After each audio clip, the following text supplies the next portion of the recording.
Encore détenu au moment où nous mettions sous presse, plusieurs acteurs politiques haussent le ton pour dénoncer l'arrestation du quatrième vice-président du Conseil national de transition, CNT, Issa Khaoun Jim, accusé d'avoir tenu des propos '' subversifs ' sur les réseaux sociaux.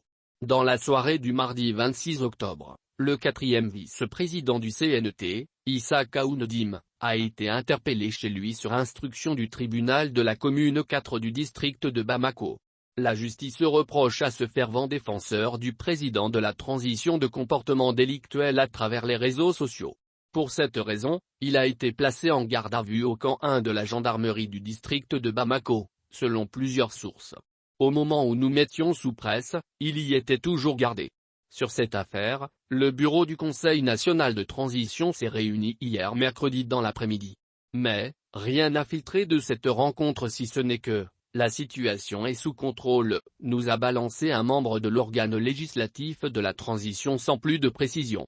Au même moment, des acteurs politiques montent au créneau pour dénoncer la décision au motif qu'elle est liberticide puisqu'offensant la liberté d'expression, selon eux, pour laquelle des Maliens ont donné le sacrifice ultime. À cet effet, le président du parti Sadi, Oumar Mariko, l'une des figures de l'avènement de la démocratie, pense que la mesure est une violation et une injustice contre le quatrième vice-président du CNT. L'ancien élu de Kolondieba estime que c'est un acte attentatoire à la liberté d'opinion et d'expression.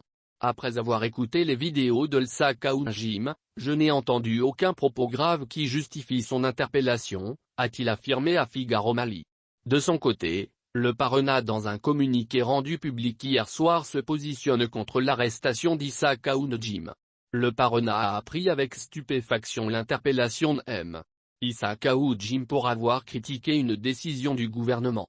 La liberté d'expression et d'opinion est un acquis fondamental de la révolution de mars 1991 et nul ne doit y mettre une entrave quelconque, fût-il contre cette révolution, souligne le Parena dans son communiqué. Le Parena dénonce avec force cette atteinte à la liberté d'opinion, ce crime attentatoire à l'une des libertés fondamentales conquises de haute lutte. Au rythme où va la justice sélective dans notre pays, un grand nuage plane désormais sur notre démocratie, s'inquiète le parti du Bélier blanc tout en réaffirmant qu'il se dresse, avec toutes les forces démocratiques, contre toute dérive dictatoriale.